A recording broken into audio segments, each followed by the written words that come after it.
संत माय बाप कृपा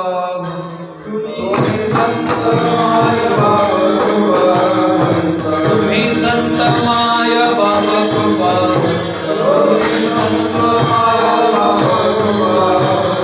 काय विपती कीर्तिवानो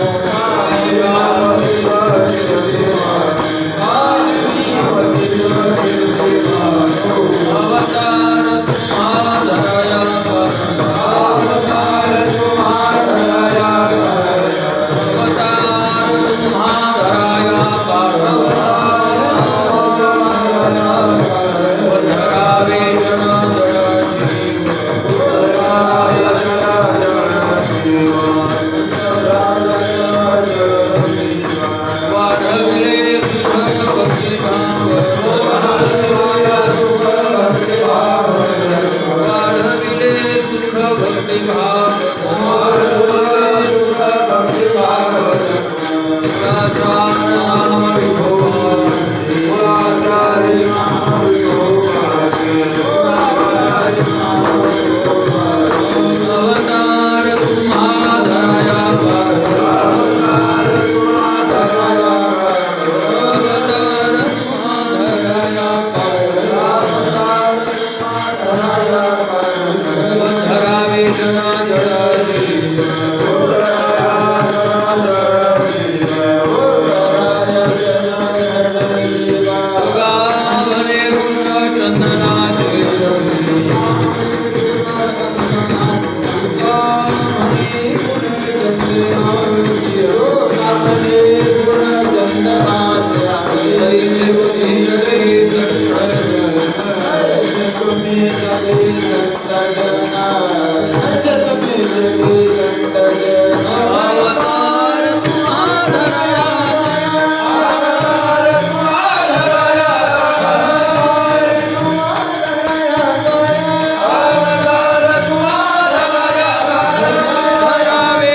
तुम्ही संत माय बाप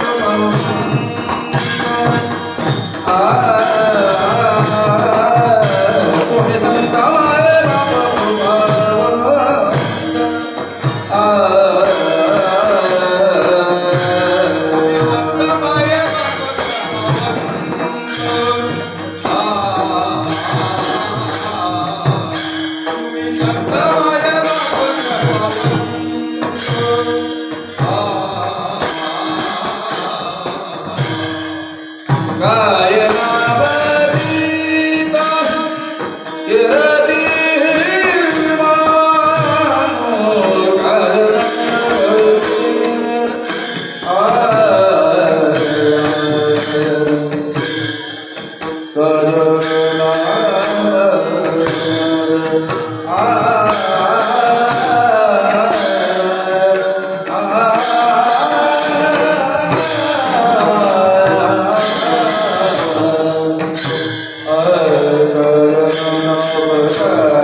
संतमाय बाप कृपावंत तुम्ही संतमाय बाप कृपावंत कायमी पतित कीर्तिवान अवतार तुम्हा धराया कारण उद्धरावे जन जडजीव वाढविले सुख भक्ती भाव धर्म वाढविले सुख भक्ती भाव धर्म कुळाचार नाम विठोबाचे अवतार तुम्हा धराया कारण उद्धरावे जन जडजीव तुका म्हणे गुण चंदनाचे अंगी तुका म्हणे गुण चंदनाचे अंगी तैसे तुम्ही जगी संत जन अवतार तुम्हा धराया कारण उद्धरावे जन जडजीव यदक्षरं मणाखेयम् आनन्दं वजमव्ययम्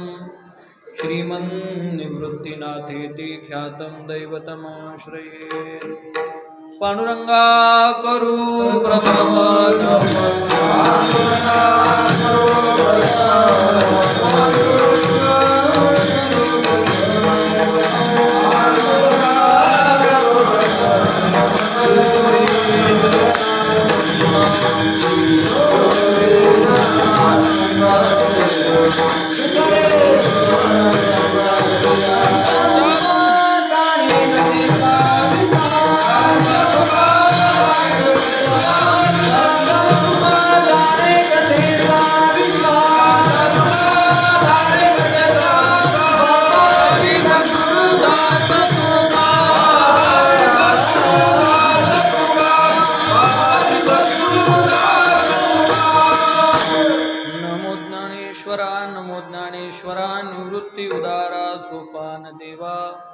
मुक्ताबाई नमो त्रिभुवन पावनी आद्यत्रय जननी देवांची सेवे लागी सेवक झालो तुमच्या लागलो निज चरणा आहो स्वामी तुकया देवा यावरी न करावा अवेर जयांचे केलिया स्मरण होय सकल विद्यांचे अधिकरण तेची वंदू श्री चरण श्री गुरूंचे ते नमस्कारुणी आता मस्तक हे पायावरी या वारकरी संतांच्या श्री संतांची ये माथा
संतमाय बाप कृपावंत कायमी पतित कीर्तिवाणू अवतार तुम्हा धराया कारण उद्धरावे जन जडजीव। प्रस्तुत प्राप्त प्रसंगी प्राप्त स्थळी कीर्तन रूपी सेवेकरिता निवडलेला अभंग श्रीमंत श्री जगद्गुरु तुकाराम महाराज यांचा 4 चरणांचा संपूर्ण विश्वाचं स्वामित्व, गुरुत्व आणि दातृत्व ज्यांच्या ठिकाणी एकवटलेलं आहे असे श्रीमंत निवृत्तीनाथ महाराजांपासून तर संत, शांत आणि श्रीमंत या तीनही लक्षणांनी युक्त असणारे दक्षिण काशी पीठाधीश्वर शांती ब्रह्म एकनाथ महाराजांच्या पर्यंत आणि तिथपासून तर आजतागायत जी आत्मने मोक्षार्थम जगत हितायच या ब्रीद वाक्यानं जीवन जगलेली आहेत अशा सर्व संत प्रभूतींविषयी कृतज्ञता व्यक्त करणारा अभंग सेवेकरिता निवडलेला आहे.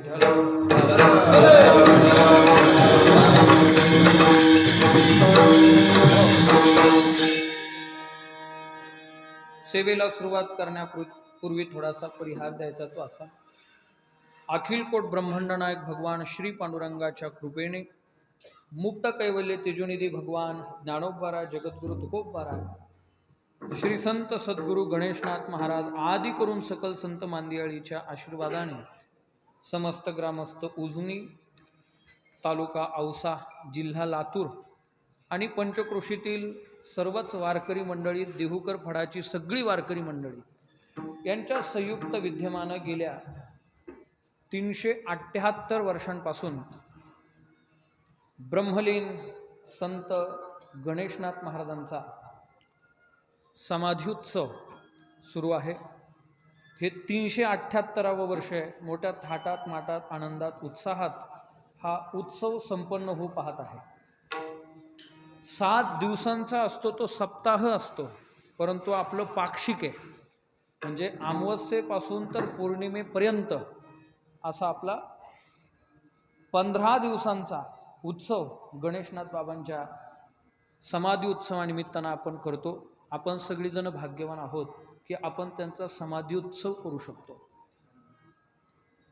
तुम्ही आम्ही ज्यावेळी जातो या जगातून त्यावेळी तुमचं आमचं पाठीमागे काही शिल्लक राहत नाही. एखादं श्राद्ध होतं आणि दर वर्षाला पितृपक्षामध्ये अक्षय तृतीयेला किंवा आपण ज्या तिथीला मेलो त्या तिथीला आपली मुलं जिवंत आहे तोपर्यंत आपलं पुण्यतिथी पुण्यस्मरण करतात, पित्र घालतात आपल्या नावानं. त्यानंतर नातू पणतू यांच्या घरातून आपण हद्दपार होऊन जातो. असं सीमित जीवन तुमचं आमचं असतं, परंतु अख्खं आयुष्य आत्मोद्धार करून आमचा जसा उद्धार झाला तसा जगाचाही व्हावा या तळमळीनं अगदी उच्च कोटीला प्राप्त झालेले असताना देखील उजनीसारख्या एका खेड्यापाड्यामध्ये येऊन अनेक खेड्यापाड्यांमध्ये जाऊन आदिभौतिक आध्यात्मिक अधिदैविक तापानं तप्त झालेल्या जीवांना, श्रांत झालेल्या जीवांना विश्रांतीचं ठिकाण जे बनतात, विश्रांतीचा भाव ठाव पायी संतांच्या भाव विश्रांतीचा ठाव जे बनलेले आहेत असे संत त्यांचा 378वा पुण्यतिथी सोहळा कुणाचाही होत नाही. लक्षात घ्या. कारण आपण जातो त्यावेळी आपला देह किडे मुंगे खातात किंवा जाळून टाकला तर राख होते, पुरून टाकला तर त्याची माती होते. आणि या दोन्हींपैकी काही झालं नाही तर तो कुजतो, सडतो. ज्ञानोबाराय म्हणतात तो केराचा पुंजा बनतो देह. परंतु साधू संत या जगातून जातात ना, समाधी घेतात ना, त्यावेळी ते 3 रूपानं पाठीमागे शिल्लक राहत असतात. लक्षात घ्या. 3 रूपाने. कोणत्या कोणत्या रूपाने? एक, त्यांचं ज्ञान पाठीमागे राहतं. 2, गणेशनाथ बाबा गेले परंतु त्यांची समाधी पाठीमागे राहते. आणि 3, गणेशनाथ बाबा गेले परंतु त्यांचा कीर्तिदेह पाठीमागे शिल्लक आहे. नामदेव महाराज वर्णन करतात, गेले योगीराज अनादिजे आदी राहिल्या समाधी जगा माझी. का समाधी राहतात महात्म्यांच्या पाठीमागे? त्याचं कारण आहे तुम्हा आम्हाला सेवेच्या द्वारे मोक्ष मिळवून देण्याकरता त्यांची समाधी पाठीमागे. समाधीची केवळ सेवा केली तरी आपणासारखे करीती तात्काळ, नुसती सेवा केली तरी. आणि या जगामध्ये सर्वश्रेष्ठ जर काय असेल तर संतांची सेवा आहे, संतांच्या समाधीची सेवा आहे. लक्षात तुका म्हणे संत सेवा हिची देवा उत्तम. या जगामध्ये सर्वोत्तम जर काय असेल तर संतांची सेवा सर्वोत्तम मायबाप. आणि म्हणून राहिल्या समाधी जगा माझी. त्यांची समाधी नसती तर आपल्याला 378 वर्षांचा उत्सव करता आला असता का, 15 दिवसांचा. 1999 पासून कोणत्या कीर्तनकारांनी कोणती अभंग घेतलेली आहे याचं सुद्धा रजिस्टर करून ठेवलं आहे. आमच्यासारख्या नाशिक जिल्ह्यातून येऊन सर्वसामान्य वारकऱ्याला इथं सेवा करता आली असती का? ही गणेशनाथ बाबांची कृपा आहे. लक्षात. म्हणून राहिल्या समाधी जगा माझी, समाधी रूपानं शिल्लक राहतात. 2, गणेशनाथ बाबा गेले परंतु त्यांचं ज्ञान पाठीमागे आहे. त्यांचं ज्ञानही आहे आणि त्यांच्या विषयी चरित्र सुद्धा शिल्लक आहे. नगर जिल्ह्यातील राहुरी तालुक्यातील संत कवी महिपती महाराज ताहाराबादकर यांच्या भक्तिविजय ग्रंथात 55व्या अध्यायात गणेशनाथ बाबांचं चरित्र आहे. आणि त्यात असा उल्लेख आहे, गणेशनाथ बाबा छत्रपती शिवाजी महाराजांना भेटले होते.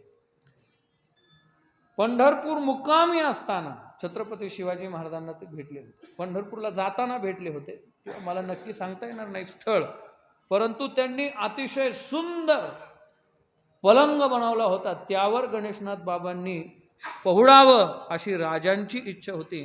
आणि गणेशनाथ बाबा म्हणाले की मला उंच आसन, उंच अन्न आणि उंच राहणीमान पसंत नाही. म्हणून चांगलं एखाद्यानं आणून दिलं तरी ते चांगलं खात नव्हते, त्याच्यात पाणी टाकून किंवा ते मिक्स करून भेसळ करून खायचे. एखादे चांगले कपडे एखाद्यानं दिले तर त्यांनी चांगले कपडे कधी परिधान केले नाही. आणि चांगलं शयन आसन त्यांना कधी आवडलं नाही. छत्रपतींनी विनंती केली की हा चंदनाचा पलंग याच्यावर तुम्ही पहुडा निजा, आमची विनंती आहे. मान्य केली गणेशनाथ बाबांनी. पण गणेशनाथ बाबा झोपताना त्याच्यावर खडे टाकले पलंगावर आणि मग त्या पलंगावर खडे टाकून ते झोपले. आणि ही बातमी राजांना कळाली. त्यावेळी छत्रपती शिवाजी महाराज विचारायला आले, का हे खडे का टाकले? त्यावेळी त्यांनी जे उत्तर दिलं राजांना, अंतर्मुख होऊन आपण ऐकलं पाहिजे आणि अंतर्मुख होऊन आपण आचरणात आणण्याचा प्रयत्न केला पाहिजे. ते म्हणाले, आता मी माझ्या पद्धतीनं सांगतो तुम्हाला, ज्याला शानमध्ये जगायचं आहे ना त्याच्या जीवनामध्ये कायम परेशानी असते. शान से जीना परेशान कर देता है आदमी को. सुरुवातीला फार चांगलं वाटतं, फार चांगलं वाटतं, परंतु नंतर विषयाचा विषयाचा गोड परमार्थ लागे कडू, आणि कडू विषय तो गोडू. भगवंत सांगतात सुरुवातीला अमृताप्रमाणे वाटणारे विषय परिणामतः विष होतात आपल्याकरता. सुरुवातीला चहा गोड लागतो की नाही, आणि 50च्या पुढे गाडी ढळल्यावर मग डायबिटीज होतं की नाही. डॉक्टर म्हणतात मग तुम्हाला चहा चालणार नाही. मग दूध घेतलं तर चालेल का? तेही चालणार नाही. मग तुम्हाला कॉफी चालेल, कॉफी पण चालणार नाही. मग ठीक आहे, पेय बाजूला ठेवा, खायला काय चालेल? भात चालेल का? नाही. बाजरीची भाकर ती पण नाही. मग हा म्हणतो नेमकं चालणार काय? काय चालणार? गुलाबजाम ते पण नाही. मग शिरा अजिबात नाही. तुमच्याकडे काय प्रसिद्ध आहे? बासुंदी ती तर अजिबातच चालणार नाही, काहीच चालणार. मग खिचडी पण चालणार नाही. मग काय चालणार? तुम्ही जरी नाही म्हटले डॉक्टर हे चालणार नाही, ते चालणार नाही, ते चालणार नाही, पण मी हे सगळं चालवणार. डॉक्टरांनी सांगितलं तू हे जर चालवलं तर तू चालणार नाही. हे चालवलं तर तू चालणार नाही. लक्षात ठेवा. सुरुवातीला ज्ञानोबाराय म्हणतात, बापा विषाची मधुरता झनिकीर आवडी चित्ता परिणामो विचारिता प्राण हरी. हा विवेक संतांच्या ठिकाणी होता. विष सुरुवातीला गोड लागतं पण परिणाम प्राणाचं हरण करतं. तसे हे विषय चांगल्या आसनावर बसायला गोड वाटतं पण सवय लागल्यानंतर रोज कोण आणून देणार? आज तुम्ही आम्हाला भेटले राजे, नंतर कोण भेटेल आणि हे विषय आम्हाला पुरविल, म्हणून आम्हाला या उंच आसनावर बसायला आवडत नाही, आपलं दगडावरच बसलेलं बरं. विठाला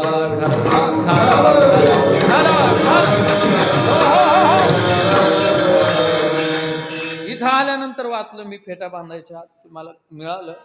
मलाही एवढा इतिहास त्यांचं माहित नाही. चरित्र तुमच्या आमच्या समोर गणेशनाथ बाबांचं उपस्थित आहे. महाराज संत आपण आहे ना, आपण जीव जो असतो ना एक दिवशी तो फक्त स्वतः पुरता मर्यादित असतो. त्याचा विचार, त्याची भावना, त्याची क्रिया ही फक्त स्वतः पुरती असते. पण संत हे स्वतःला एक दिवशी समजत नाही, तर संत स्वतःला सर्वव्यापी समजतात. सर्वव्यापी, बरोबर ना?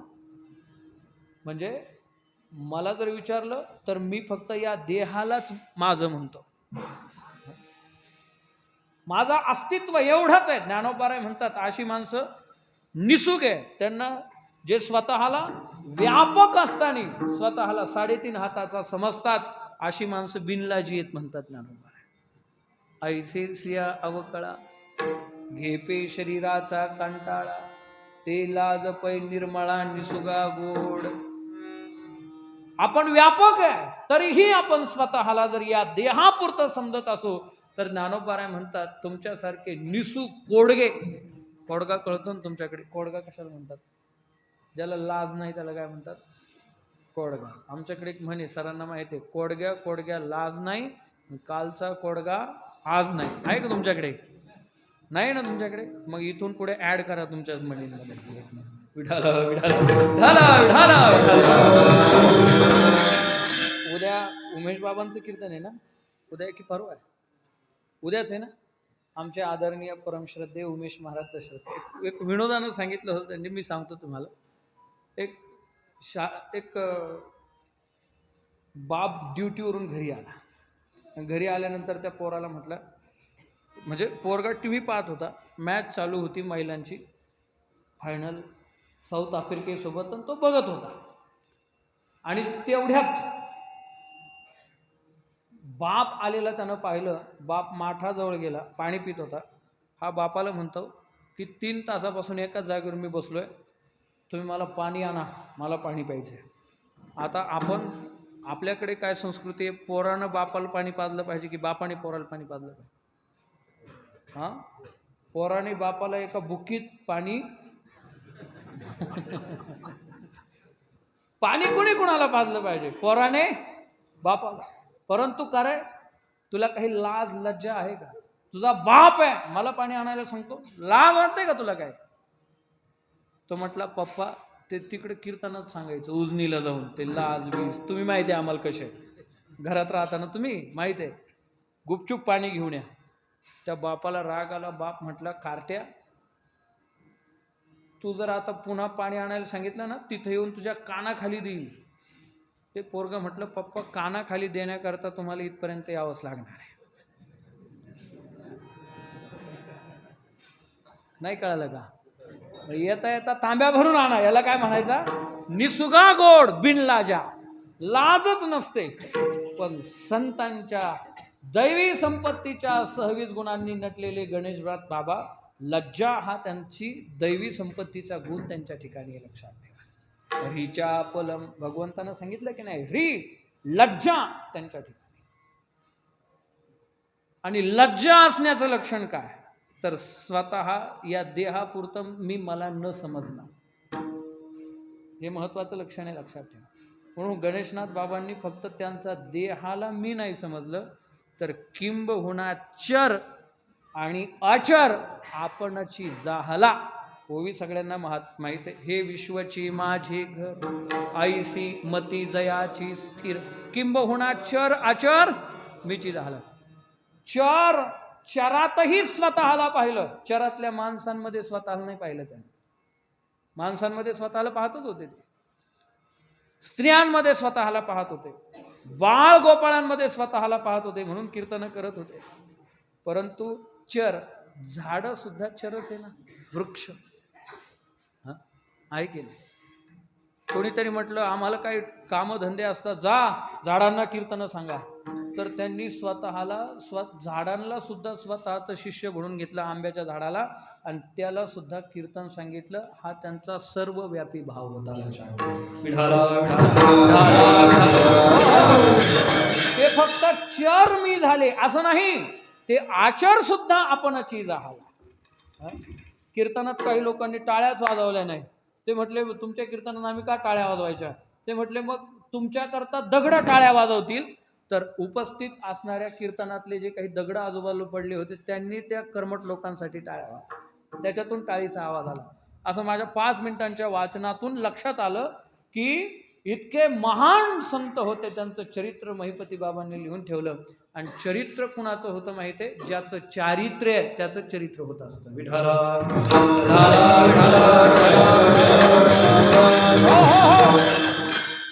बरोबर आहे ना? हे मी जे सांगितलं ते बरोबर आहे ना? म्हणून त्यांच्या विषयी ज्ञान शिल्लक आहे आणि त्यांनी सुद्धा काही अभंग केलेले आहेत, ते अभंग सुद्धा पाठीमागे शिल्लक आहे. म्हणून एकच म्हणा असं वाटतं नामदेव महाराजांच्या भाषेमध्ये, नामा म्हणे देवा गेले मुनी जन,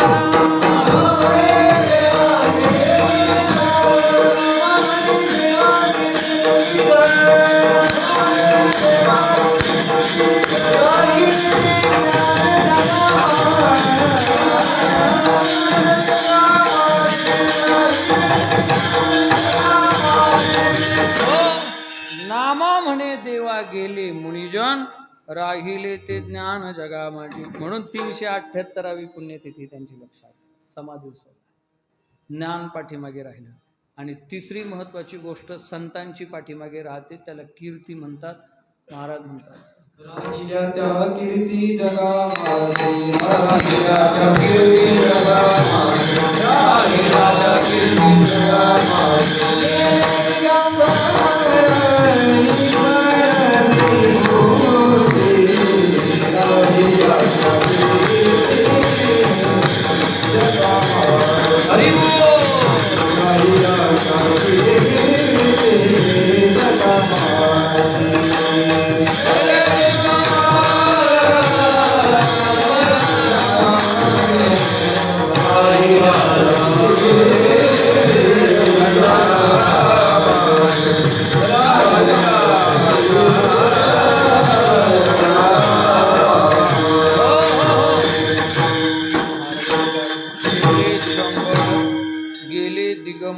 ईश्वर विभूती, राहिल्या त्या कीर्ती जगा माझी. कीर्ती त्यांचा कीर्ती देह पाठीमागे शिल्लक राहतो, लक्षात ठेवा. आणि काय असतं माहिती आहे का,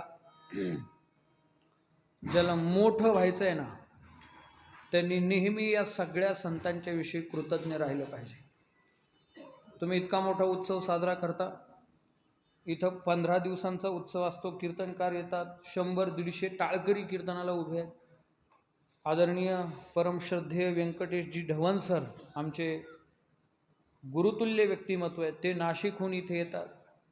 पुण्यातले मोठे मोठे गायक तुम्ही इथे बोलावता, महाराष्ट्रातले विद्वान दिग्गज फडकरी गडकरी कीर्तनकार तुम्ही बोलावता, खूप चांगलं करता. पण उद्या जर तुम्ही म्हणाल आम्ही गणेशनाथ महाराजांची एवढी उत्सव साजरा करतो, मग काय आमचं काहीच नाही का, तर लक्षात ठेवा आपण त्यांच्यावर उपकारच करत नाही. तुम्ही कितीही मोठा उत्सव केला, गणेशनाथ महाराजांवर उपकार नाही करत आपण गणेशनाथ महाराजांचा कृतज्ञता सोहळा साजरा करतो, त्यांच्याविषयी कृतज्ञ असलंच पाहिजे. संतांच्या संबंधी कृतज्ञता भाव अंतःकरणात असला पाहिजे. तुम्हाला खरं सांगू, 2 प्रकारचा मोठेपणा असतो. काही कृतघ्न माणसं देखील मोठे होताना दिसतात, पण नैमित्तिक मोठेपणा त्यांच्याकडे येतो. त्यांच्याकडे धन येईल, त्यांना लोक त्यांना मोठं म्हणतील. कधी कधी त्यांना सत्ता मिळेल, पद मिळतील, लोक त्यांना मोठं म्हणतील. कधी कधी त्यांच्याकडे शरीर सौष्ठव्य असेल, त्यावेळी लोक त्यांना मोठं म्हणतील. परंतु हा मोठेपणा काही कामाचा नाही. लक्षात, एखादा कितीही बॉडी बिल्डर असला, पहिलवान असला, आणि पहिलवानाची किंमत कुठपर्यंत असते? तुकाराम महाराज म्हणतात, गेली वीरसरी मग त्यासी रांड मारी. जोपर्यंत शौर्य आहे तोपर्यंत, एकदा वीरता नष्ट झाली की बाईचा मार खावा लागतो. ही वस्तुस्थिती आहे, लक्षात ठेवा. धनवानाला कुठपर्यंत किंमत आहे? निकवड्या आणि निष्ठुरा उबगीजे जीवी सोयरा. माऊली म्हणतात निकवड्या माणसाला काय किंमत असते समाजामध्ये? सोयरे धायरे उबगतात त्याला. एखादा म्हणेल माझ्याकडे पद आहे, गेली मग सत्ता, नये मागील अनिता. सत्ता गेली, संपला सगळा विषय. जे पोलीस मागे पुढे उभं राहून संरक्षण करतात ना, सत्ता नसल्यावर त्यालाच मागे पुढे घेऊन कारागृहात घेऊन जात असतात. ही वस्तुस्थिती आहे. आणि म्हणून हे सगळं सांगतो याकरता की हे सगळं नैमित्तिक मोठेपण प्राप्त करण्यापेक्षा सांसिद्धिक मोठेपणा आपल्याला मिळवायचं असेल तर कृतज्ञ राहूनच आपल्याला मोठं होता येईल. लक्षात ठेवा, लहान होऊनच मोठं होता येतं. विठ्ठल विठ्ठल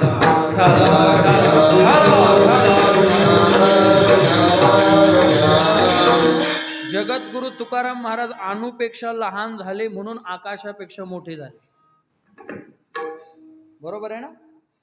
अणुरणियान लहान झाल्याशिवाय मोठं होता येत नाही. महिला मंडळींकरता सांगतो, तुमच्याकडे मिरची आहे ना, मिरच्या त्या तुम्ही जीव लावूनच ठेवलेल्या असतात घरामध्ये. का माहिती? आता मिरच्या असतात सर, ती मिरची स्थूल असते. म्हणजे तुम्ही जर एखाद्या टोपलीत ठेवली तर ती कुठेच जात नाही, जागेवरच असते. पण जर गॅस पेटवला, त्याच्यावर तवा ठेवला आणि तव्यात गरम झाल्यानंतर त्याच्यावर मिरच्या ठेवल्या, तांब्या घेतला आणि त्या मिरच्या रगडल्या,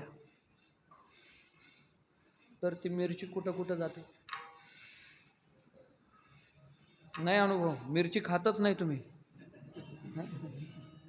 जोपर्यंत मिरची स्थूल होती म्हणजे अहंकारी होती तोपर्यंत एकाच ठिकाणी राहिली.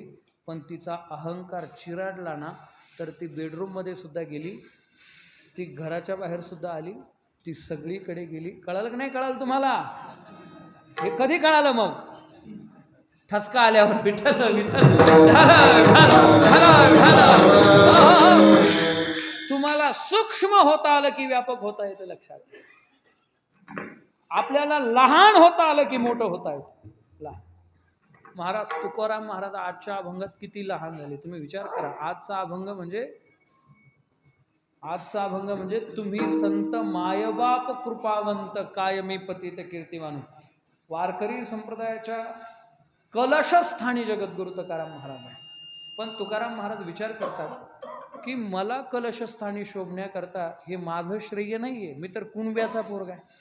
बरे देवा कुणबे केलो, नाही तरी असतो दंभेची मेळ. तुकाराम महाराजांचा अभंग. पण कुणब्याच्या पोरालाही वेदाचा अर्थ मराठीत आणण्याचं सामर्थ्य प्राप्त झालं. हे कुणामुळे झालं असेल? कुणामुळे झालं असेल? कारण जिकडं पाहावं तिकडं कळसालाच वंदन आहे. आज कार्तिकी एकादशी आहे, पांडुरंगाची आवडती वारी आहे. देव स्वतः बोलवतो, आषाढी कार्तिकी विसरू नका, सांगत असे गुज पांडुरंग. कार्तिकीला तुम्ही पंढरपूरला गेलात, दर्शन होतं का? एकादशीच्या दिवशी होतं का? होतं का? लगेच दर्शन होतं का? तास 2 तासात? नाही. मग आपण पर्याय काय शोधतो? तुम्ही जागेत ना सगळे, पर्याय काय शोधतो आपण? जळजळीत सोन सळा कळस दिसतो सोटवळा. कळसाचं दर्शन घेऊन माघारी येतो आपण, बरोबर ना? मग तुकाराम महाराज म्हणतात पंढरपूरचे लोक कळसाला वंदन करतात. आळंदीला जर माऊलींचं दर्शन झालं नाही तर कळसाचं दर्शन घेतो. गणेशनाथ बाबाच्या जत्रेला गर्दी असली की पाहुणे मंडळी कळसाचं दर्शन घेऊन माघारी फिरतात. या कलशाला महत्त्व प्राप्त झालं, पण ते माझ्या कर्तृत्वानं झालेलं नाहीये. मला कुणामुळे महत्त्व झालं हे कळसानं खाली वाकून पाहिलं पाहिजे. म्हणून मंदिरावर कळसानं अवश्य झळकावर. पण एक गोष्ट लक्षात ठेवावी की मला कळसावर शोभण्याकरता कोणीतरी स्वतःला पायात गाडून घेतलेला आहे, ही जाणीव असली पाहिजे. तुकाराम महाराज खाली वाकून पाहतात. तुकोबरायांना कोण दिसतं खाली? ज्ञानदेवी रचिला पाया,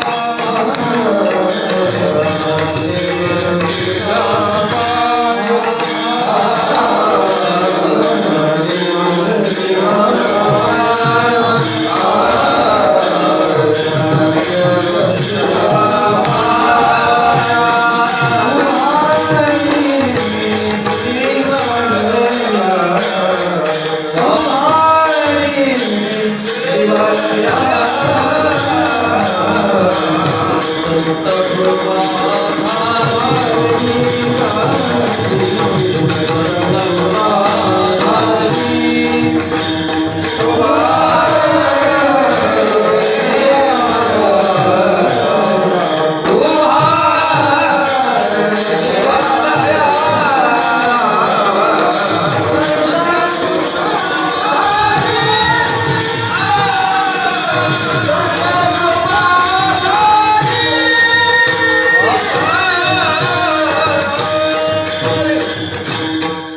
ज्ञानदेवे रचिला पाया उभारिले देवालया.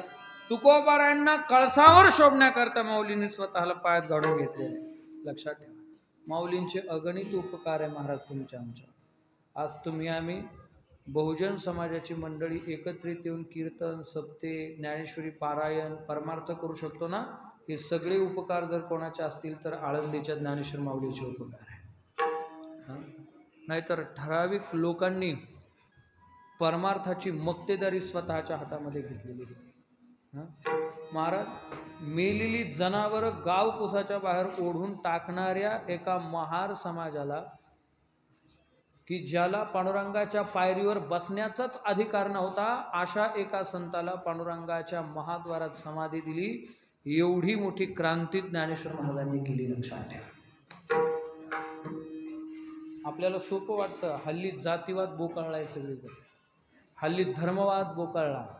हा त्या मला आनंद वाटला. इथं आल्यानंतर मी ते आमचे तुकारामजी त्यांना विचारलं, इथं मुस्लिम समाज आहे का? म्हणे आहे. मुसलमानांच्या पंक्ती आहेत म्हणे या सप्ताहामध्ये. आहेत ना? टाळी वाजवा त्यांच्याकरता एकदा. लक्षात,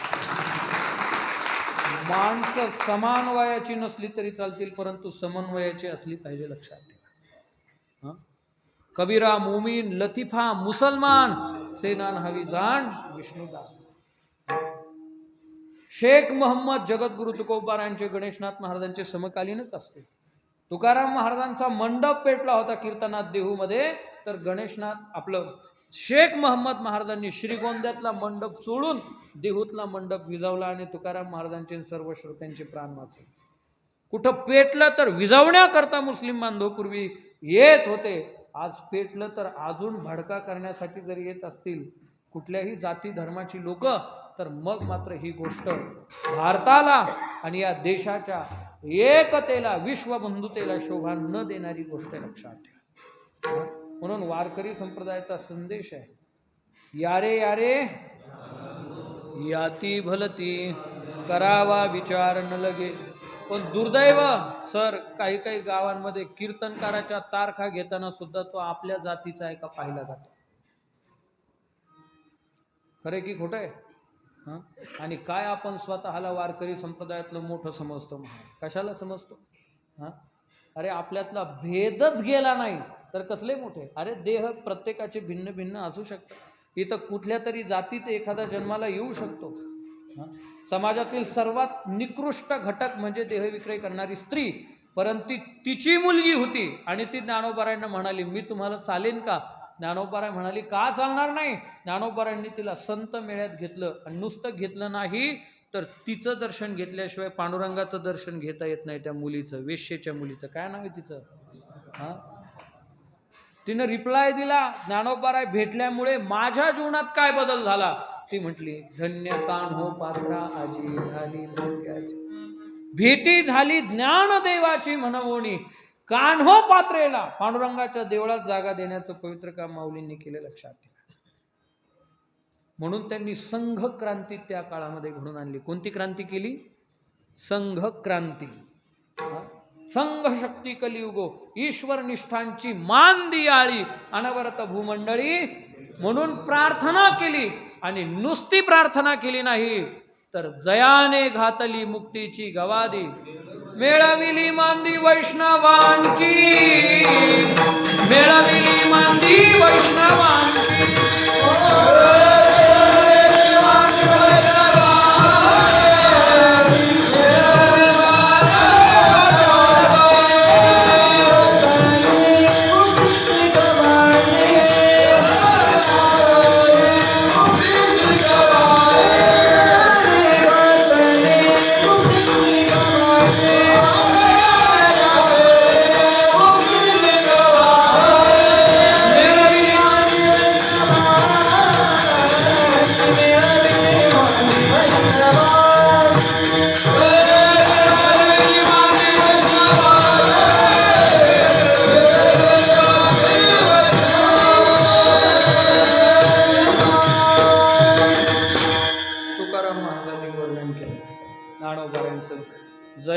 घातली मुक्तीची गवादी. मिळविली मांदी वैष्णव संघटित होणं सगळ्यात कठीण काम आहे हल्लीच्या काळामध्ये. दारुडे लोक एकत्रित येतात पण वैष्णव एकत्रित येत नाही. आदल्या दिवशी तुंबळ हाणामारी होते बेवड्यांची आणि दुसऱ्या दिवशी 5 वाजले की एक म्हणतो माझ्याकडे 70 आहे, तुझ्याकडे 30 आहे का? तो म्हणतो आहे. मग चला एक सहाय्य करू. अवघे धरू कुपंथ. पण माळकरी म्हणतो तो मेला ना त्याच्या मौतीला सुद्धा जाणार नाही, एवढा कट्टर आहे म्हणतो. सज्जन लोक संघटित होणं गरजेचं आहे. आता सुद्धा दुर्जनांपेक्षा सज्जनच जास्त आहे, फक्त संघटित नाहीये. अडचण ही आहे. वारकरी एकत्रित नाही. तो म्हणतो आम्ही त्या फडाचे, तो म्हणतो आम्ही त्या गडाचे, तो म्हणतो आम्ही संस्थेतले आणि तुम्ही तर घरी शिकलेले. एक म्हणतो हा हातगाडीवरचा माल आहे, एक म्हणतो हा कारखान्यातला माल आहे. अरे जर असं तुम्ही म्हणत राहिला तर ही नवीन पिढी जी आहे, शिकली सवरलेली पोरं कशी येतील इकडे मला सांगा ना. कशी आणणार तुम्ही या उच्च शिक्षित लोकांना संप्रदायामध्ये? आज कीर्तनाला बसलेल्यापैकी 50च्या पुढचे जास्त लोक दिसत आहेत. 20-25 वर्षाचा तरुण वर्ग कुठल्याच गावात बघायला मिळत नाही. आणि याला कारण जर काय असेल तर कट्टरता. म्हणून माणसं कट्टर नसली पाहिजे, लक्षात ठेवा. काही गोष्टीमध्ये कट्टर राहिलं पाहिजे पण काही गोष्टीमध्ये सहिष्णू राहिलं पाहिजे, लक्षात ठेवा. एकादशी धरलीच पाहिजे, इथं कट्टरता असली पाहिजे, पण एकादशी निरंकारच केली पाहिजे. इथं सहिष्णू असलं पाहिजे. ज्यांना डायबिटीज आहे त्यांनी निरंकारच करावी. मग मरतील ना ते, जगतील का मला सांगा ना. मी हे सगळं या कारणाकरता आपल्याला सांगतो आहे की ज्ञानोबांनी हे काम त्या काळामध्ये केलं, हे महान कार्य उभं केलं. तुकोबाराय म्हणतात त्यांनी हे महान कार्य केलं म्हणून कुंब्याचा पोरगा कळसावर बसला, म्हणून खाली वाकून माऊलींना मानवंदना. नामदेव महाराज माझ्या स्वप्नात आले नसते, त्यांनी गाथा लिहायला सांगितलं नसतं तर मी कुठून अभंग लिहिले असते. नामदेवे केले स्वप्ना माझी जागे, सवे पांडुरंगे येऊन या सांगितले काम करावे करीत वावगे निमित्त बोलून. नाथ बाबांनी अख्ख्या समाजानं मला उपेक्षित केल्यानंतर शांतीचं ठिकाण पैठण होतं तुकाराम महाराजांचं.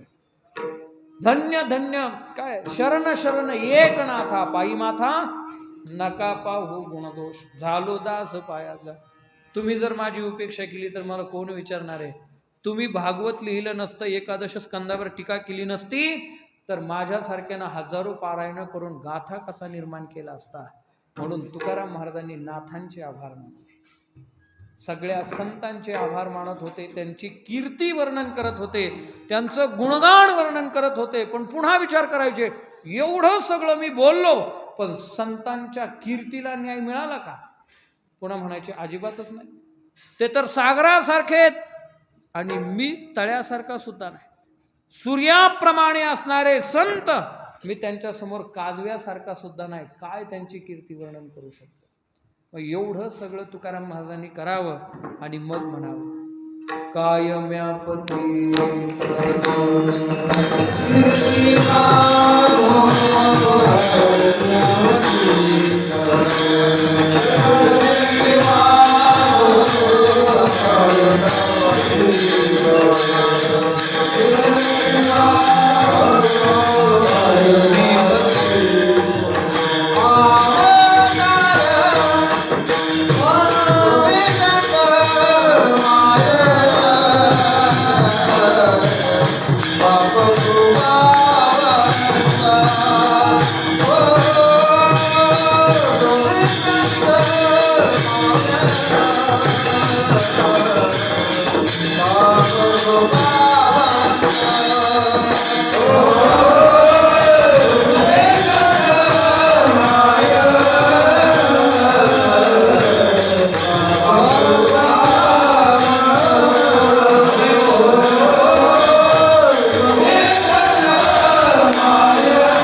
कायमी पतित कीर्तिवान.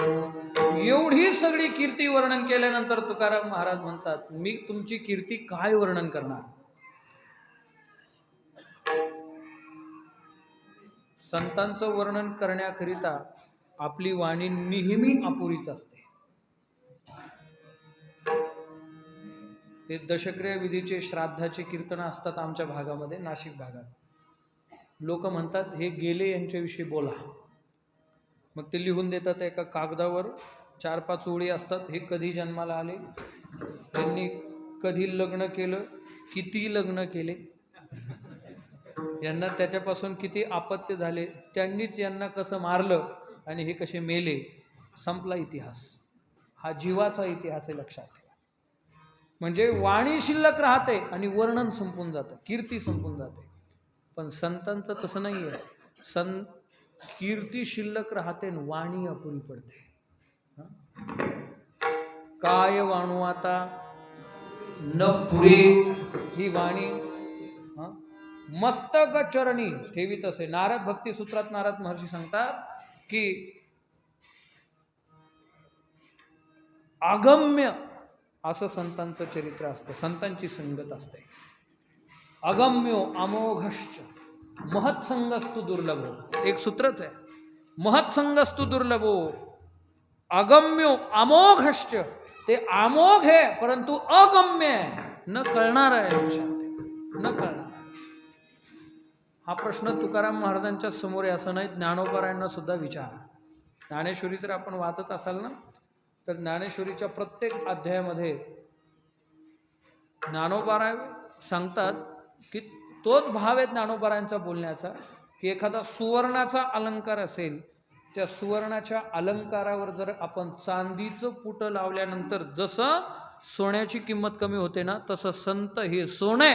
आणि माझ्या वाणीनं संतांचं वर्णन करणं म्हणजे सोन्यावर चांदीचं पुट लावणे. म्हणून आता स्तुती बंद करून तुमच्या चरणावर नतमस्तक होणं हेच माझ्यासाठी ठीक आहे, हेच माझ्यासाठी ठीक आहे. नमो विशदबोध विदग्धा विद्यारविंद प्रबोधा पराप्रमेय प्रमदा विलासिया. 10वा अध्याय बघा. काय संतांचं वर्णन केलं ज्ञानोबारायांनी, इतकं गोड वर्णन केलं संतांचं, इतकं गोड वर्णन केलं.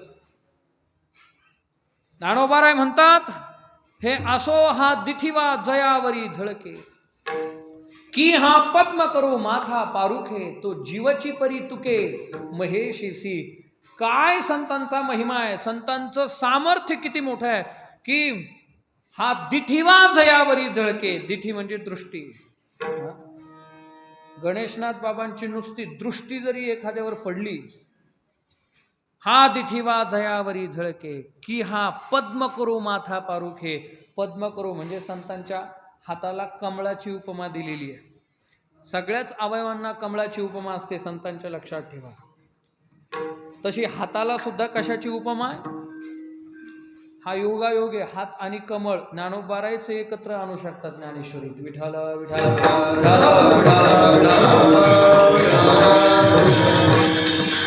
आणि हे कळायला डोकं लागतं, एवढंच आहे फक्त, बाकी टेन्शन घेऊ नका तुम्ही. ज्ञानोबाराय म्हणतात की हा पद्म करू. पद्म म्हणजे काय, कमळ. आणि कर म्हणजे काय, हात. कमळ आणि हात. नाही कळलं तुम्हाला अजून? कळलं नाही कळलं? हे भारतात कधीच एकत्रित येऊ शकत नाही, कमळ आणि हात. पण ज्ञानोबारायांनी कमळाला प्रायोरिटी दिली आहे. अगोदर पद्मू म्हणाले, नंतर कराचा विचार करा असं म्हणाले. विठ्ठल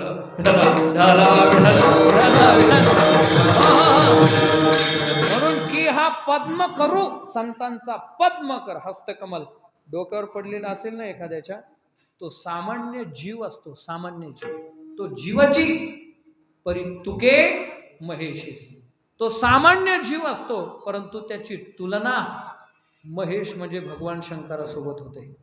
मग संतांच्या केवळ पाहण्यात एवढी ताकद आहे. संतांच्या केवळ स्पर्शाने एखादा निकृष्ट जीव जर संत पदाला प्राप्त होत असेल, संत नाही तो जर शिव पदाला प्राप्त होत असेल, महेश होत असेल, तर एवढे जया महिमेचे करणे ते वाचाळपणे वाणू मी कवने कायमी पतित कीर्तिवान.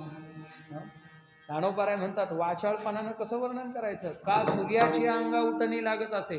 तुम्ही घरी उठणं लावता ना तुमच्या पतीला, कधी लावता? उठणं लावता का तुम्हाला घरी? कधी? दिवाळीला. म्हणजे आपल्या नशिबी फक्त दिवाळीतच उठणं, वर्षभर लाटणं. लाटणं म्हणजे खिशातले सुट्टे पैसे लाटणं असा अर्थ घ्या तुम्ही. आपण काय एवढे भाग्यवान नाही लाटण्याचा मार खायला बायकोचा. ज्ञानोबाराय म्हणतात की सूर्याची अंगा उठणे लागत असे. बायको घरातल्या पतीला उठणं लावू शकते, पण ती जर म्हणाली सूर्याचे माझ्यावर अनंत उपकार आहे, मी सूर्याला उठणं लावायला जाणार. जी बाई सूर्याला उठणं लावायला जाईल तिचं उठणं बसणं राहील का समाजामध्ये? आणि सूर्य स्वतः शुद्ध आहे, त्याला तुम्ही काय उठणं लावणार? विठाला त्याला काय उठणं लावणार तुम्ही? ज्ञानोबाराय म्हणतात केवता कल्पतरुवरी फुलोरा. कल्पतरूला कशाचा फुलोरा लावणार?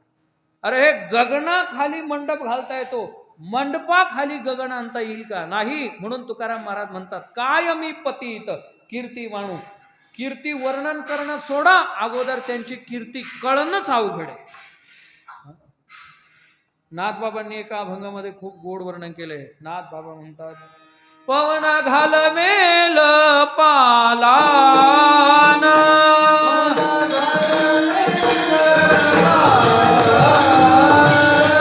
बाई चढवेल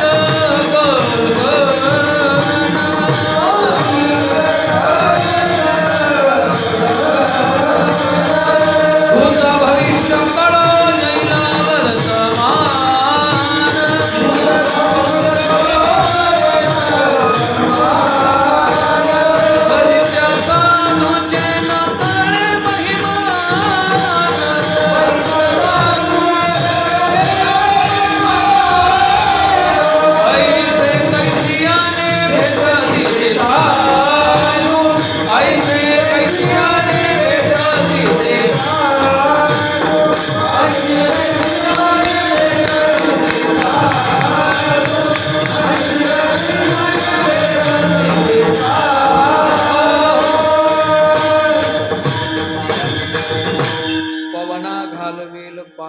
पालन म्हणजे हत्तीवर बसायची अंबारी. आधांतरी हवेवर तरंगून ठेवता येईल. शक्य आहे का? हा माईक तरी असा वरती आधांतरी राहू शकतो का? ज्ञानोबाराय म्हणतात तीही शक्य आहे. पायी चढवेल गगन. कुठल्याही शिडीचा आधार न घेता पायी पायी गगन चढून जाता येईल. एखाद्याचा भूतकाळ, भविष्यकाळ, वर्तमान काळ अचूक सांगता येईल. ते बागेश्वर धामवाले बाबा सांगतात ना, काय नाव त्यांचं? तरुण पोरांमध्ये त्यांची चांगली क्रेज आहे. काय नाव आहे त्यांचं? धीरेंद्र कृष्ण शास्त्री. आमचे चुलते आहेत कॅप्टन अशोक कुमार खरात साहेब. ते ब्रह्मांड शास्त्रज्ञ आहेत. एकनाथराव शिंदे मुख्यमंत्री असताना शिर्डीला आले आणि प्रोटोकॉल चुकवून ते तिथं मंदिरात आले होते आमच्या. आणि त्यांनी विचारलं, त्याची मोठी बातमी झाली होती. तुम्ही यूट्यूबला सर्च करा, त्यांचं नाव येईल. मुख्यमंत्री त्यांना भेटायला जातात का? ते अचूक सांगतात तुम्ही कधी मुख्यमंत्री होणार आहे, तुम्ही कधी खाली बसणार आहे. हे एक शास्त्र आहे, लक्षात ठेवा. याला ब्रह्मांड शास्त्र किंवा ओसिनोलॉजी हल्लीच्या भाषेत त्याला म्हणतात. असे अनेक ओसिनोलॉजिस्ट भारतात आहे आणि मोठमोठी लोक त्यांना विचारून पुढचं पाऊल उचलत असतात. ते उभे राहणारे वगैरे ही मंडळी आहे ना, हे त्यांना विचारून उभे राहत असतात. खरं आहे ते, कळतं. ब्रह्मांड शास्त्र येते, ते काय फार कठीण नाही. नाथबाबांनी सुद्धा सांगितलं हे कळेल, भूत भविष्य कळो येईल, काय कठीण नाहीये. परंतु गणेशनाथ बाबाचा महिमा कळणार नाही तुम्हाला. वर्णन करायचं बाजूलाच ठेवा, ज्ञानोबारायांचा महिमा सुद्धा कळू शकत नाही, परी त्या साधूचे न कळे महिमा. एखादी गोष्ट कळाल्यानंतर वर्णन करता येते की न कळताच वर्णन करता येते? कळाल्यानंतर. आता पखवाजातलं कळालं, बोल कळाला तर वाजवता येतो ना, कळालाच नाही तर काय वाजवता येईल? हा, येईल का वाजवता मला सांगा बरं. आता मी म्हटलो 10 तिरकीट तक ता तिरकीट तक, त्यांना वाजवता येईल ते लगेच. पण एखादा त्यांना माहीत नसलेला पण मला माहिती आहे असा एखादा बोल मी त्यांना म्हणालो तर त्यांना नाही जमणार ते. आता मी म्हणलो क्रांत किडत का किडत किडत का किड क्रांत किडत का किडत किडत का किडत तुम तिरक थुंगा तक थुंगा तकिडत का किड क्रांत का तक दिगना धा थुंगा तकिडत का किड क्रांत का तक दिगना धा थुंगा तकिडत का किड क्रांत का तक दिगना धा. आता हा 10 मात्र्याचा शुल तालातला आहे, एक रचना आहे. आता कळाल्याशिवाय वाजवता येते का? एखादा राग कळाला तर आळावता येतो ना. एखादा विषय कळाला, अभंग कळाला तर अभंगावर बोलता येतं ना. किंवा अभंग कीर्तनात लक्ष दिलं तर अभंग कळतो ना. जर लक्षच नाही दिलं तर हे चालेल यांचं काय चालेल. हल्ली लोकांना कीर्तनात बसून अभंग ऐकायची सवयच राहिली नाही. तुमचा भाग चांगला आहे मला. आमच्याकडे नुसता धिंगाणा लागतो, कविता, पोवाडे, त्याच्यानंतर ते आई माझी, ते पिंगळा कारण नसताना लागतो. आणि युट्यूबवाल्यांना तर फारच लागतो, कारण त्यांचे फॅन फॉलोअर्स वाढतात. असं चांगलं आहे, ते नाथांचंच आहे, ते काय वाईट नाहीये. जे म्हणतात त्यांचीही इच्छा नसते हेच म्हटलं पाहिजे, पण लोक आंबट शौकीन झालेत महाराज, हलकट कानाचे लोक झालेत. त्यांना चांगलं आवडत नाही, त्यांना मनोरंजनात्मक पाहिजे. आमचं मनोरंजन झालं पाहिजे. बाबा काही हल्लेच नाही आज जागेवरून, काही नाचलेच नाही बाबा. बाबांनी एखाद्या 2 चांगले पोवाडे म्हटलेच नाही. आता छत्रपती शिवाजी महाराजांचं वर्णन कीर्तनात करू नये असं नाही, पण ओघाणा विषय आला तर केलं पाहिजे. त्याच्यासाठी कीर्तन नसतं, लक्षात. म्हणून अभंग जर कळाला तर आपल्याला सगळं कळू शकतं, नाहीतर तुम्हाला वर्णन करता येणार नाही. संत कळाले तर वर्णन करता येतं. नाथ बाबा म्हणतात ते कळणच दुरापास्त आहे. तुका म्हणे अंगी व्हावे ते आपण, तरीच महिमान येईल कळो. आपण वेगळ्या मार्गाने चाललो आणि संत समजून घेण्याचा प्रयत्न करतोय. पीटी शिकतोय आणि पखवाजा कळावा, कसं काय कळेल मला सांगा बरं. गायन शिकत असताना पखवाजाचे ताल, ते बोल, त्या रचना कशा कळतील? नाही कळणार. त्या मार्गाने आपल्याला जावं लागेल तेव्हा संत कळतील. तुकाराम महाराज म्हणतात मग कळणंच एवढं कठीण आहे तर वर्णन करणं किती कठीण आहे. काय मी पतित, तुकाराम महाराजांनी स्वतःला पतित म्हटलं, पतित नव्हते. हा तुकाराम महाराजांचा मोठेपणा आहे की ते स्वतःला पतित म्हणून घेतात.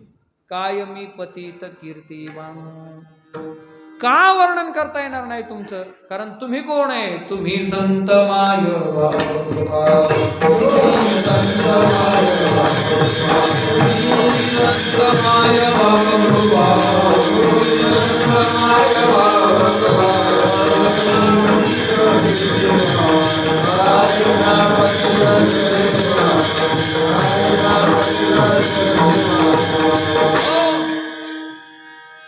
तीन उपाध्या दिलेल्या आहेत.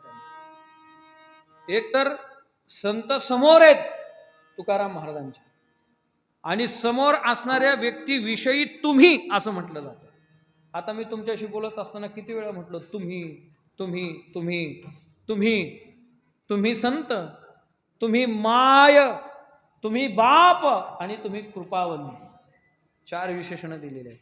एक तर माझ्या समोर उभे असलेले संत आहेत, ते मायबाप आहेत आणि ते कृपावंत आहेत. 3 विशेषण.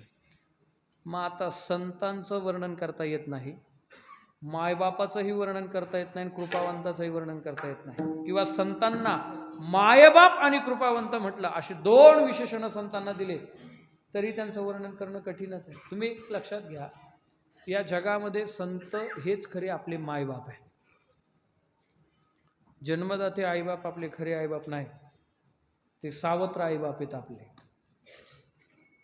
तुम्हाला खोटं वाटत असेल तर तुम्ही एकादश स्कंध एकनाथी भागवताचा काढा, त्याच्यामध्ये आगमोपप्रजादेश काल कर्मच जन्मच ध्यान मंत्रोत संस्कारो दशैते गुण हेतवाहा, या श्लोकाखाली जन्मामुळे माणसाच्या मनामध्ये बदल घडतो हा टॉपिक नाथबाबांनी लिहिलेला आहे. तो एकदा वाचा, नजरे खालून घाला, म्हणजे तुमच्या लक्षात येईल की जन्मदाते आईबाप सावत्र आहेत की नाही आणि आपले खरे आईबाप संत आहेत की नाही. तसे 5 बाप प्रत्येकाला असतात. किती बाप असतात प्रत्येकाला? किती बाप असतात आपल्याला? किती बाप असतात? 5 बाप असतात. किती बाप असतात पोरांना?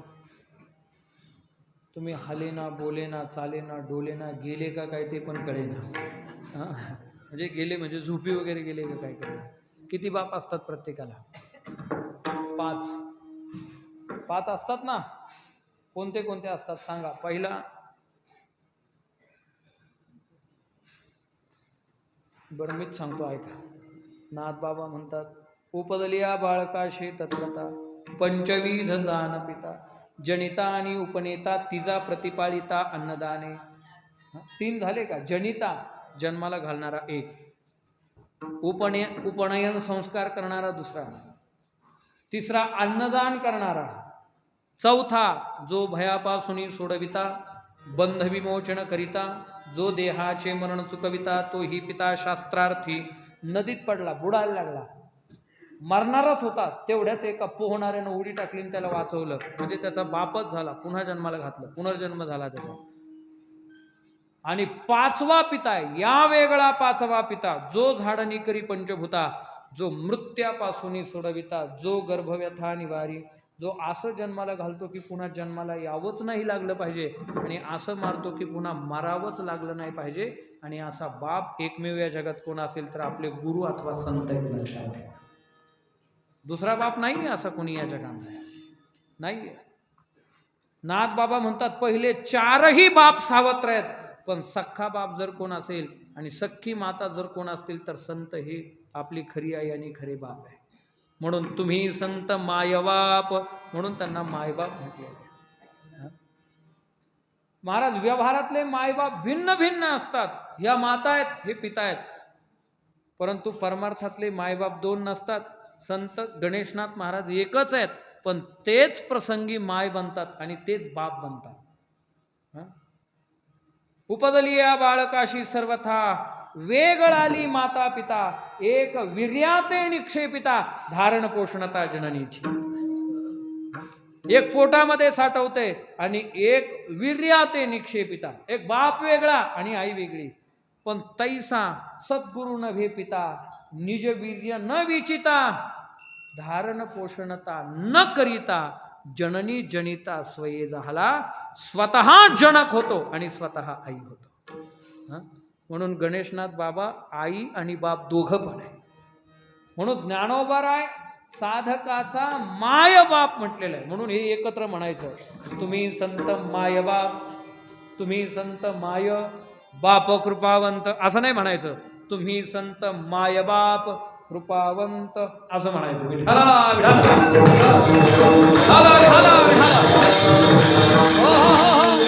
महाराज, व्यवहारात आई आपल्यासाठी जे जे करते ते सगळे संत परमार्थामध्ये आपल्यासाठी करतात.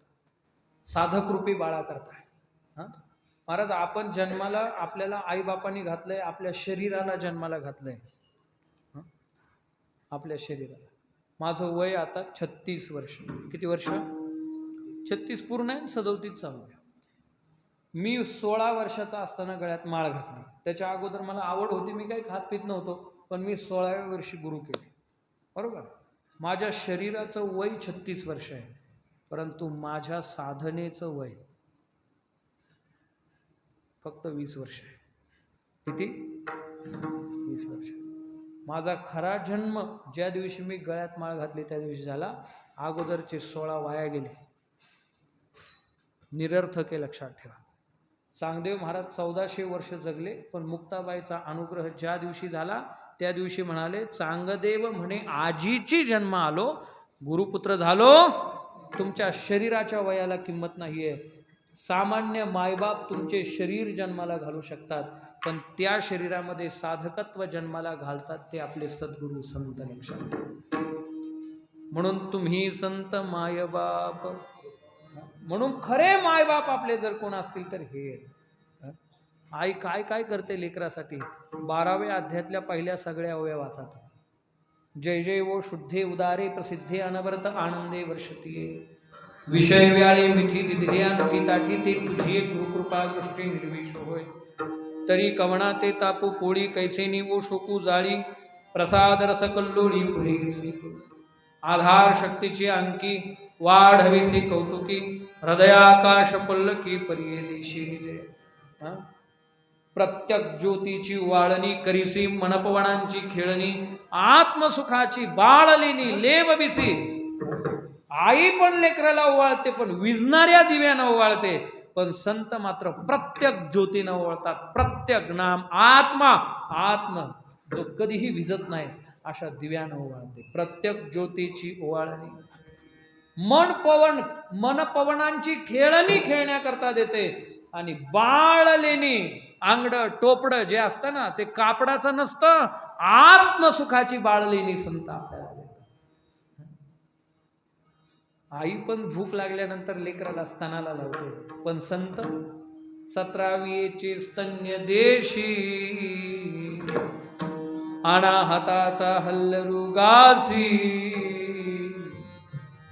समाधी बोधे निजविसी बुधावुनी, म्हणोनी साधका तू माऊली, पिके सारस्वत तुझी पाऊली, या कारणे मी सावली नसंडी तुझी.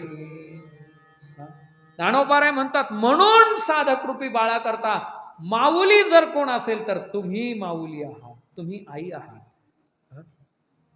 म्हणून घरचे एक आईबाप, आणि इथं समाधीस्थ असणारे गणेशनाथ बाबा आपले आईबाप. म्हणून म्हटलं पाहिजे ना त्यांना, तुम्ही संत मायबाप. लेकरू कितीही मोठं होऊ द्या, परंतु मायबापासाठी ते लेकरूच असतं, आणि ते लेकरू कधीच आपल्या मायबापाच्या ऋणातून उतराई होऊ शकत नाही, त्यांचं वर्णन करू शकत नाही, त्यांनी केलेले उपकार शब्दांमध्ये मांडू शकत नाही, कारण ते अनिर्वचनीय उपकार असतात. लक्षात ठेवा, अनिर्वचनीयम प्रेम स्वरूपम. नारद भक्ती सूत्रात सुद्धा एक सूत्रच आहे की ते त्यांच्याविषयी असणारं प्रेम, प्रेम नये बोलता, प्रेम नवे नये दाविता, सांगता बोलता, अनुभव चित्ता, चित्त जाते. म्हणून तुम्ही संत मायबाप. अजून कसे तुम्ही, अजून तुम्ही मायबाप असतात, पण मायबाप कृपावंतच असतात असं नाही, तुम्ही मायबापही आहात आणि कृपावंतही आहात. विठाल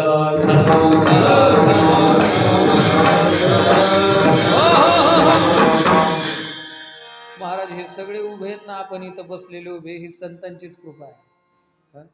कृपया केली संत जनी, माझी अलंकारी वाणी, प्रीती हे नाविली कीर्तनी, तुका चरणी लोळतसे, तुका चरणी लोळतसे.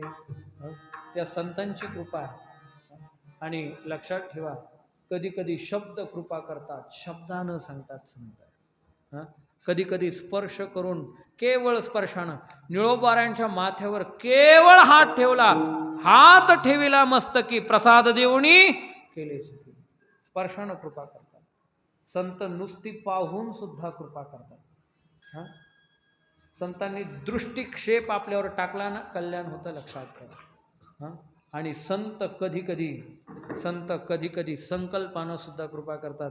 ते आपल्याला भेटत नाही, आपल्या समोर ते नसतात, परंतु त्यांचं मनापासून आपण जर स्मरण केलं तर मुक्ता ते निर्धारिता लाभे आपुलीच मुक्तता, जैसी दीपे दिसे पाहता आपुली वस्तू. संकल्प जरी त्यांच्याविषयी आपण केला तरी ते संकल्पानं कुठेही असले तरी आपल्यावर कृपा करतात. आणि सद्गुरूंची कृपा असल्याशिवाय काय तुम्हाला पुरुषार्थाने ज्ञान मिळवता येईल. लक्षात ठेवा, माहिती मिळवता येईल, पण मिळवलेली माहिती प्रकाशित करण्याकरता गुरूंची कृपा असावी लागते बरं का. जे तुम्हाला गुरूंनी शिकवलं नाही ना ते सुद्धा तुम्हाला येतं. तस्सैते अकथिता ह्यर्ता प्रकाशन्ते महात्मना असं वर्णन केलेलं आहे. जे अकथन आहे, ज्याचं कथन केलेलं नाहीये, त्यांची कृपा झाली तर तस्सैते अकथिता ह्यर्ता प्रकाशन्ते, त्याचंही प्रकाशन तुम्ही करू शकता. म्हणून संतांच्या विषयी अंतःकरणामध्ये कृतज्ञता भाव, श्रद्धा भाव असणं गरजेचं आहे. तुकोबाराय म्हणतात, मी एवढा मोठा आहे कुणामुळे? तुम्ही संत मायबाप कृपावंत, माझ्यासारखा एक पतित तुमची काय कीर्ती वर्णन करणार आहे. पण नुसते कृपावंत आणि मायबाप नाहीत तर तुम्ही कार्यानं सुद्धा मोठे आहात. काय कार्य केलं तुम्ही? अभंगाच्या 2ऱ्या चरणामध्ये अवतार तुमा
उद्धरावे जन जडजीव.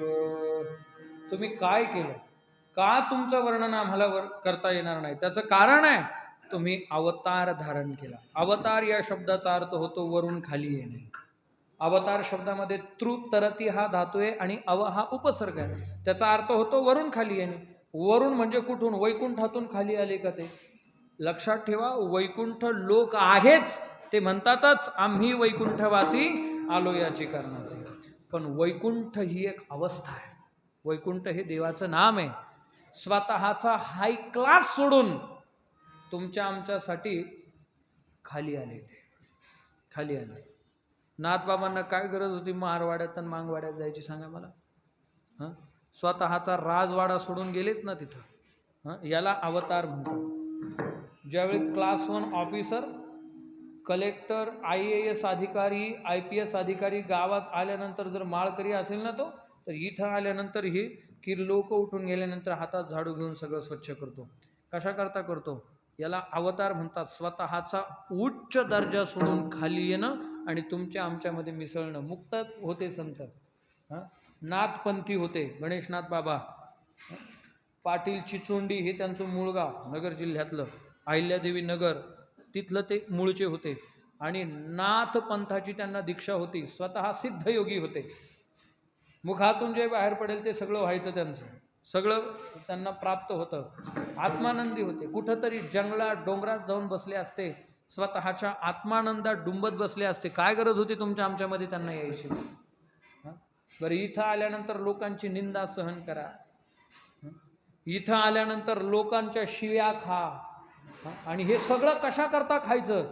तर ज्या लोकांनी शिव्या दिल्या त्यांच्याच उद्धारा करता. मांड खाण्याची इच्छा झाली तर भांड मिळू दिलं नाही लोकांनी माऊलींना. आणि माऊलींनी पसायदानामध्ये पहिली प्रार्थना त्यांच्याकरता केली, जे खळांची. याला संत म्हणतात. लक्षात ठेवा, याला संत म्हणतात, याला अवतार म्हणतात. स्वतःचा उच्च क्लास सोडून खाली येणं. काही गरज नव्हती तळाकाळात येण्याची. तुम्हाला एकच सांगतो, काय येतात माहिती आहे का? एक दिवस काय झालं, नाथबाबा आहे ना रस्त्याने चालले होते.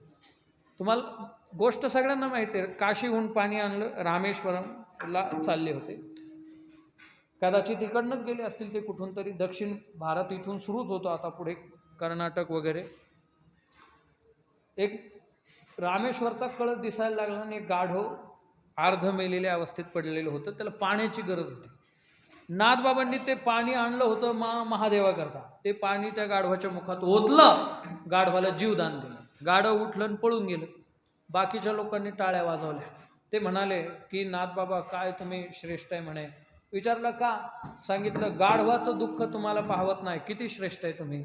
गाढवाचं दुःख दूर करण्याकरता महादेवाचं पाणी, रामेश्वरचं पाणी तुम्ही गाढवाला पाजलं. ते म्हटले अरे वेड्यांनो, गाढवाचं दुःख दूर करण्याकरता मी गाढवाला पाणी पाजलं नाही. नाथबाबांनी जे सांगितलं ते लक्षपूर्वक ऐका. नाथबाबा म्हणाले गाढवाचं दुःख दूर करण्याकरता मी गाढवाला पाणी पाजलं नाही, तर गाढव दुःखात आहे हे पाहून मला दुःख झालं होतं, मी माझं दुःख दूर करण्याकरता गाढवाला पाणी पाजलं.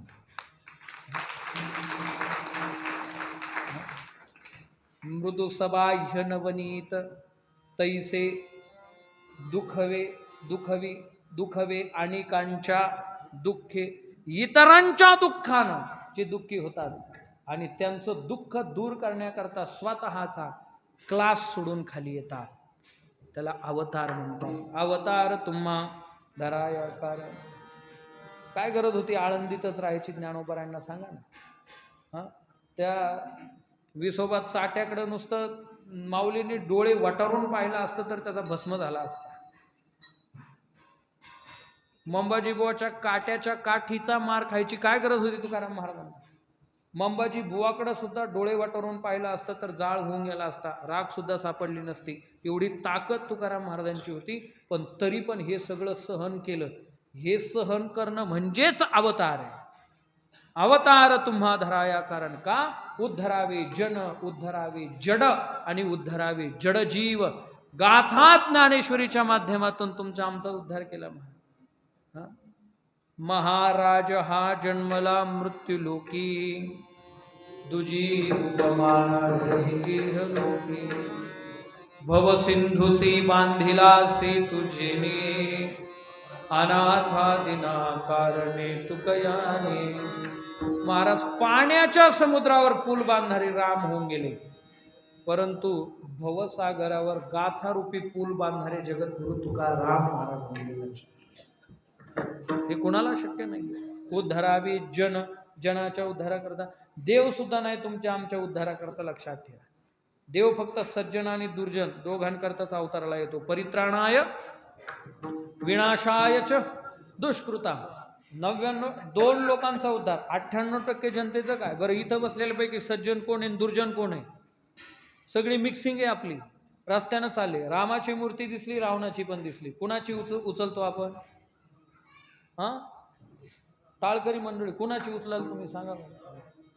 राम आणि रावण दोघांच्या मूर्त्या दिसल्या, कुणाची उचलाल तुम्ही? राम आणि रावण. तुम्ही रस्त्यानं चालले, घरी जाता जाता 2 मूर्त्या दिसल्या, एक रामाची आणि दुसरी रावणाची. तुम्ही कुणाची उचलाल? रामाची. साहजिक आहे. तसंच थोडं पुढे गेले, पुन्हा 2 मूर्त्या दिसल्या, रामाची आणि रावणाची. रामाची लाकडाची होती आणि रावणाची सोन्याची होती. कुणाची उचलाल सांगा? खोटं बोलायचं, कॉफी पण करायची, कॉफी प्यायची, लक्षात ठेवा. खोटं बोलायचं. कोणाची उचलली असती खरं सांगा? तुम्ही सुरुवातीला रामाची उचलता म्हणून सज्जन आहे, आणि दुसऱ्या वेळेला सोन्याची आहे म्हणून रावणाची उचलता म्हणून दुर्जन आहे. म्हणून आपण सज्जनही नाही दुर्जनही नाही. मग आपल्याकरता कोण? अवतार तुम्हा धराया. उद्धरावे जन, संत आहेत आपल्याकरता. उद्धरावे जड, जडाचा उद्धार केला. चालविली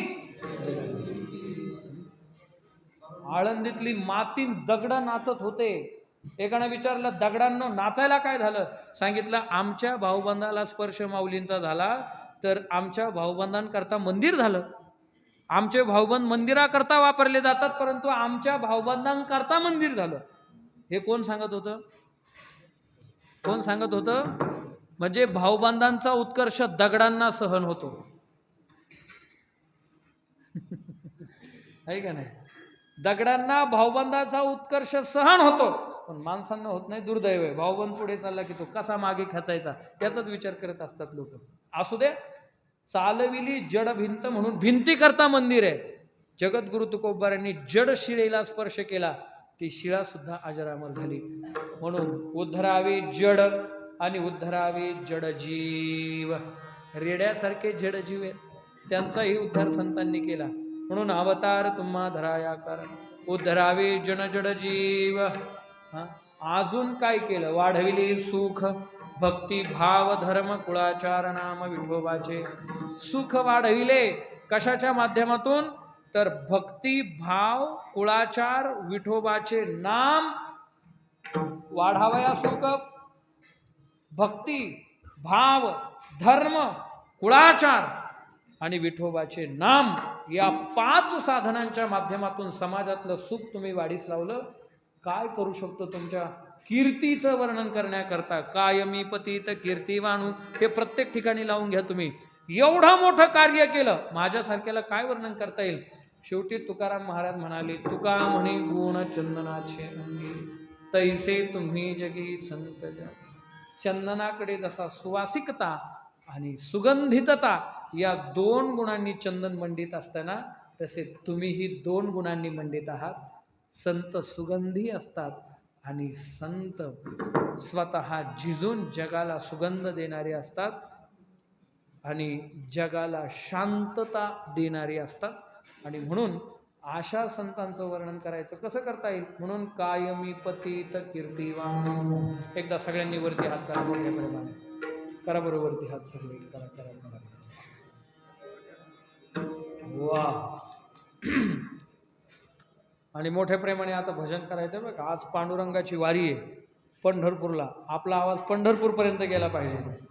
Vithoba रघुवा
Krishna Krishna Krishna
Ganesh बाबांच्या चरणी, गणेशनाथ बाबांच्या चरणी विनम्र भावानं समर्पित करतो.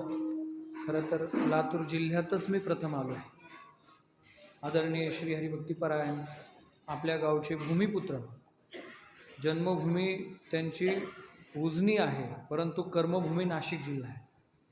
आमच्या नाशिक जिल्ह्यामध्ये अनेक तबलावादक ज्यांनी घडवले, मृदंगवादक घडवले, आज जे मोठे मोठे नामवंत मृदंगवादक आमच्या परिसरातले आहेत, अतिशय सुस्वभावी व्यक्तिमत्व आणि अतिशय उच्च दर्जाची कला ज्यांना हस्तगत आहे, असे आपल्या गावचे भूमिपुत्र आणि संपूर्ण महाराष्ट्रातले संगीत क्षेत्राचं भूषण हरिभक्तीपरायण व्यंकटेशजी ढवणसर सरांनी मला आज्ञा केली की माझ्या गावामध्ये तुम्हाला कार्तिकी एकादशीच्या दिवशी कीर्तन करायचं आहे.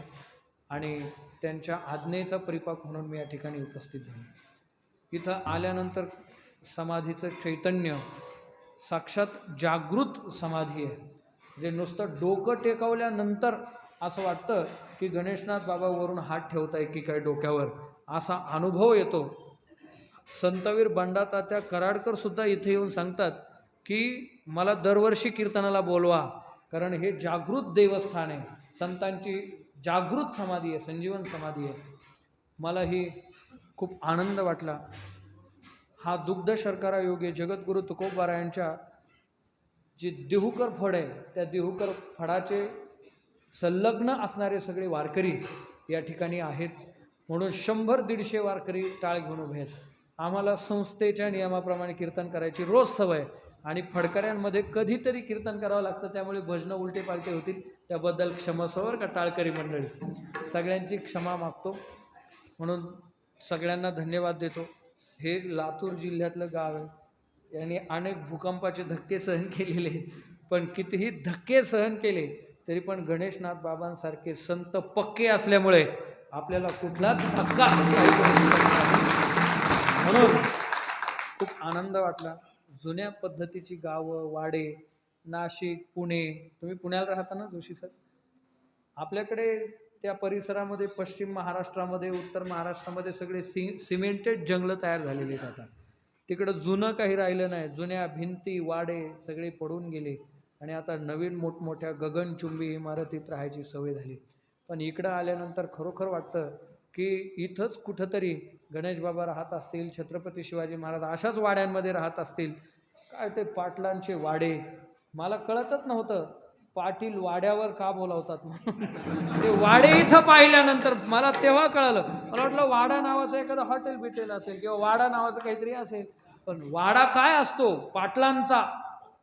बैलगाडा माहीत होता, वाडा माहीत नव्हता मला. पण तुमच्या गावातून चालताना मला कुणी दाखवले वाडे? आमचे योगीराज महाराज.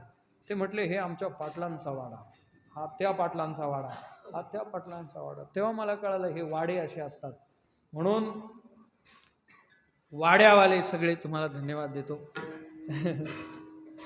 खूप छान तुम्ही इथं नियोजन केलं. टाळकऱ्यांसाठी एकदा सगळ्यांनी टाळी वाजवा. खूप छान. आणि मला 9:45 पर्यंतच कीर्तन करण्याची आज्ञा होती की 9:45ला संपवा, कारण आता लगेच एक पुण्यातले मोठे गायन क्षेत्रातले पंडित पदवी ज्यांनी हस्तगत केलेली आहे आणि पंडित श्रीकांतजी काय संजयजी गरुड, त्यांचे गुरु कोण आहे? नाही त्यांनी सांगितलं ना नाव, काहीतरी सांगितलं मला मगाशी. भीमसेन जोशींचे शिष्य आहेत आणि त्यांचे हे शिष्य आहे. हां जगदीश चव्हाण दादा तर आमचे नाशिकचे, ते विंचूरचे, ते आलेले सकाळपासून. आणि ते तर युवा पिढीचे फार मोठे आकर्षण आहे. ते वायकर गुरुजींचा आवाज काढतात.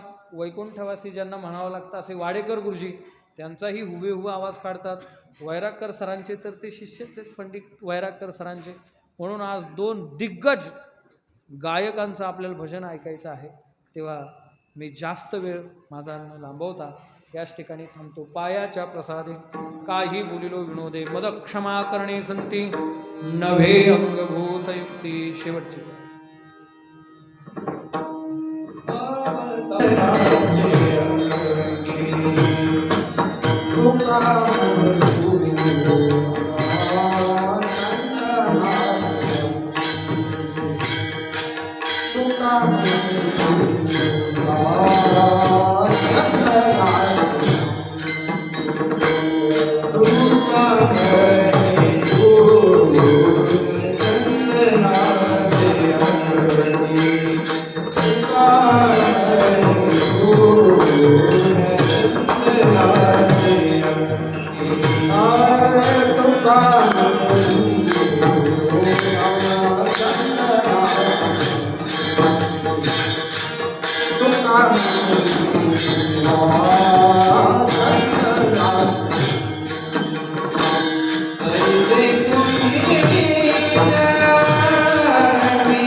Thank you.